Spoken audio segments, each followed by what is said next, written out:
5 more minutes and he could have talked me into anything. What am I going to do about Bobby?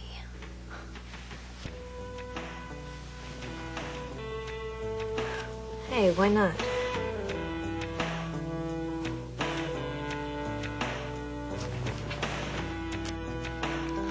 Dear Molly and Mac, I need some advice.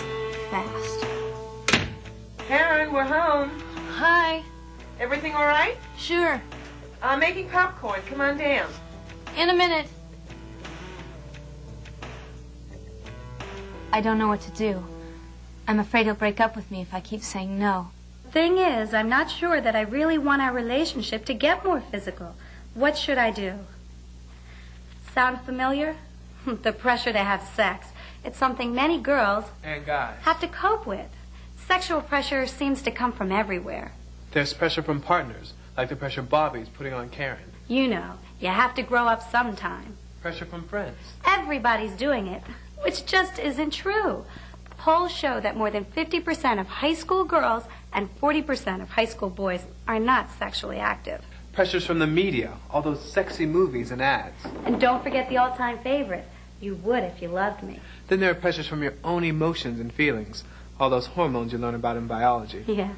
Sometimes it seems like sexual pressure is everywhere, and knowing how to respond to the pressure can be a problem. But you can make the problem easier to handle if you decide beforehand what limits to set on your sexual behavior. And you have the right to decide what limits are best for you.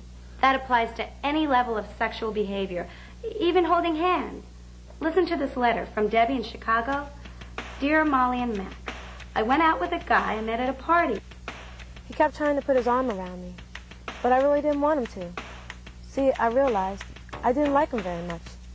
I know having a guy put his arm around you isn't a major deal, but I just didn't want him to. Anyway, things got real uncomfortable because I didn't know what to do. Sexual pressures affect guys, too. I remember I got a letter from a guy named Kyle, whose friend was driving him crazy. You still going out with that girl, Lisa? Yeah. She's real cute. Yeah, I think so. So, tell me, how is she? What do you mean, how is she? She's fine. No, that's not what I'm talking about. You know what I mean. How is she? What? Any action? Are you getting any? Quit it. Come on, I just want to know. Is she any good? Shut up, Gordon, will you? Hey, what is it with you? Come on, man, I ask a simple question. What's your problem? He just wouldn't stop. No way was I going to tell him about Lisa and me. But here's what bothers me. He was a total jerk. So how come I was the one who felt stupid? Kyle doesn't want to talk about his relationship with Lisa. That's his right.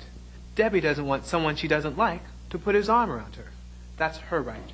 That's because we all have the right to decide whatever limits are best for us. Sometimes, like Karen, you aren't so sure what you want to do.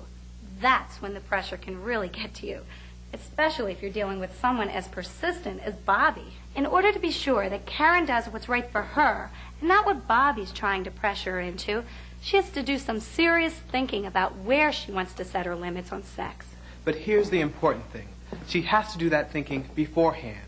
She can't wait, like she did last time, till the heat of the moment, when the situation was already getting out of control. You have to think about your decision ahead of time while you're still cool and clear-headed. And that's what we advised Karen to do. Okay. So tell me what the letter said. Okay.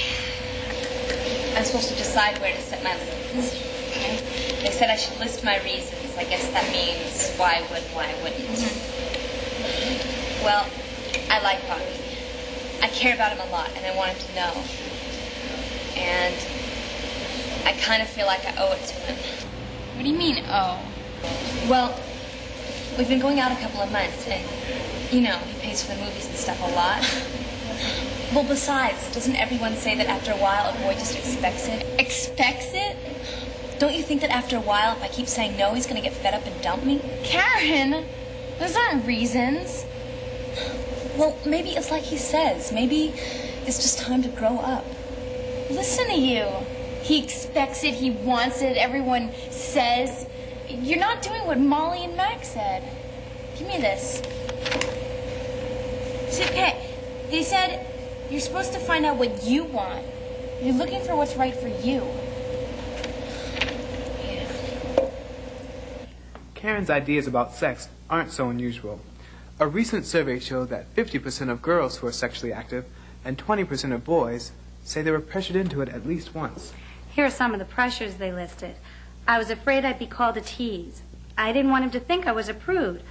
He said once a guy gets started, he can't stop. Don't let anyone hand you that. It's just not true. There's more. All my friends were doing it, and I didn't want to be the only one who wasn't. I was high. I was drunk. I got carried away. To find out what's really best for her, Karen needs to ask herself some serious questions. What she'll gain if she gives in to Bobby's pressure, and what she'll lose. And she needs to listen to her conscience. She might find out that she already knows what's best for her. What will I gain? I'll still have Bobby as a boyfriend, and he is one of the hottest guys at school. Even if he wasn't, I'd still be crazy about him. But having sex would mean that we were really serious about each other. We'd have to be to do that. But am I really that serious about him? Do I even want to be? Honestly, I have to think about that. What else? Well, the risks. I know there are risks. I'm not stupid. I could get pregnant. Pregnant. I can't even imagine it. What about diseases, STDs, even AIDS?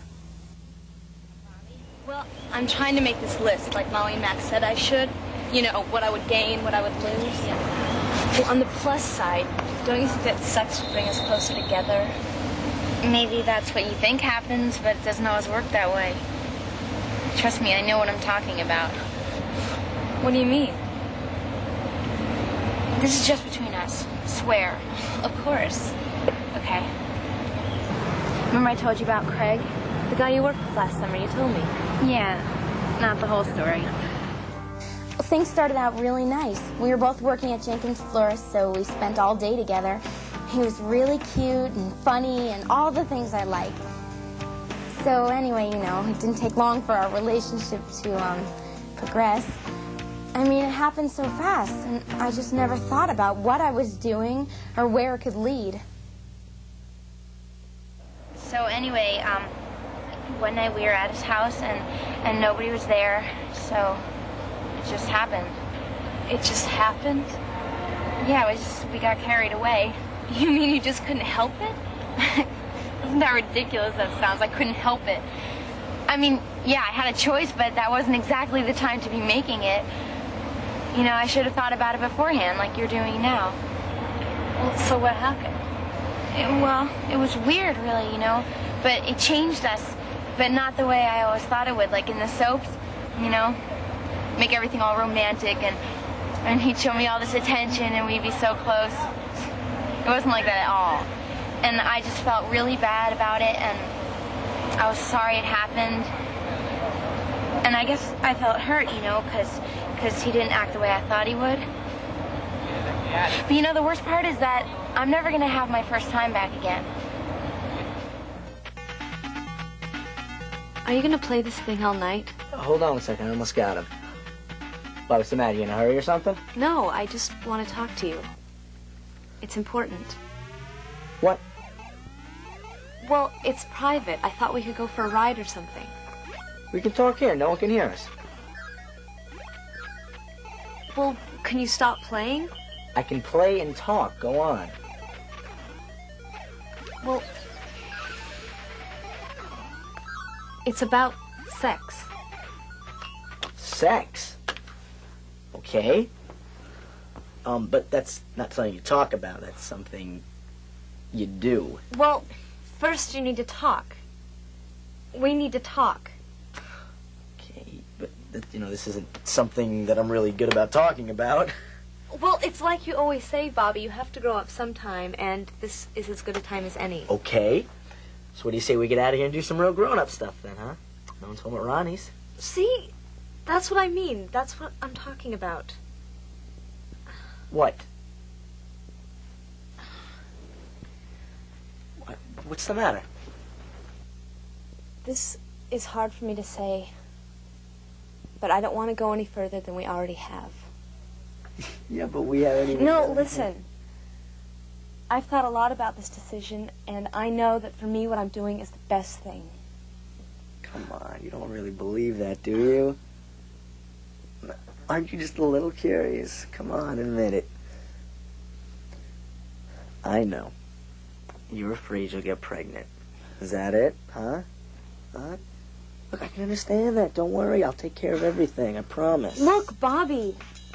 I made my decision. Well, that's great, but what about me?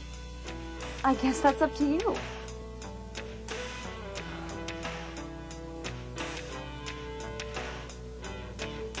Well, we heard from Karen again, and we weren't surprised when she told us she and Bobby had broken up. It seems sex was more important to him than the relationship. She was kind of down for a while, but it didn't last long.